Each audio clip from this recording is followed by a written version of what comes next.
গাধাকে সৃষ্টি করার পর তাকে বলা হলো সকাল থেকে সন্ধ্যা পর্যন্ত তাকে ক্লান্তিহীন পরিশ্রম করতে হবে,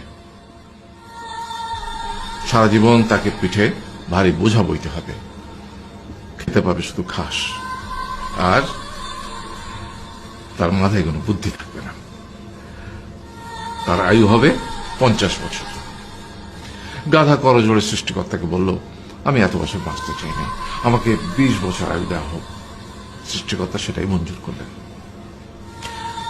কুকুরকে যখন সৃষ্টি করা হলো তখন তাকে বলা হলো যে সে হবে মানুষের সবচেয়ে বড় বন্ধু, কিন্তু সে খাবে মানুষের উচ্ছিষ্ট, এবং তার আয়ু হবে 30 বছর। কুকুর সৃষ্টিকর্তাকে বলল, আমি এত বছর বাঁচতে চাই না, আমাকে 15 বছর আয়ু দেওয়া হোক। সেটাই মঞ্জুর করা হলো।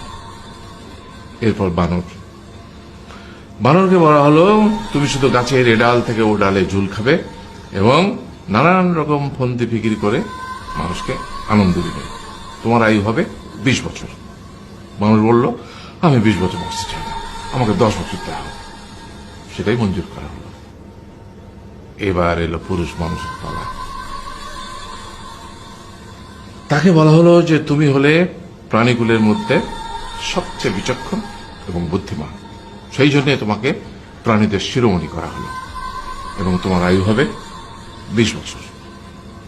তখন পুরুষ মানুষ বলল, করজোড়ে বলল সৃষ্টিকর্তাকে যে 20 বছর আয়ু অত্যন্ত কম, হে প্রভু, আমাকে ওই গাধার সে যে 30 বছর আয়ু চায়নি সেটা আমাকে দেয়া হোক, ওই যে কুকুর 15 বছর ফিরিয়ে দিয়েছিল সেটাও আমাকে দেয়া হোক, আর যে বানর 10 বছর নেয়নি সেটাও আমাকে দেয়া হোক। 20 বছর অত্যন্ত কম, আমি দীর্ঘদিন বাঁচতে চাই। সৃষ্টিকর্তা সেটাও মঞ্জুর করলেন। তারপর কি হলো? সেই থেকে ছেলেরা পুরুষ মানুষ হিসেবে বাঁচে 20 বছর, তারপরের 30 বছর সংসারের বোঝা পিঠে করে বয়ে বেড়ায়, সেটা কার মতো? গাধার মতো।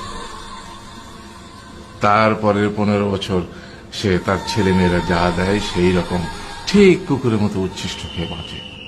আর তারপরে বৃদ্ধ বয়সে ঠিক বানরের মতো, যেমন গাছের এডাল থেকে ওডাল ঝুল খায় বানর, তেমনি এই ছেলের বাড়ি থেকে ওই ছেলের বাড়ি, আর নানান রকম ফন্দি ফিকির করে তার নাতি নাতনিদের আনন্দ দেওয়ার চেষ্টা করে।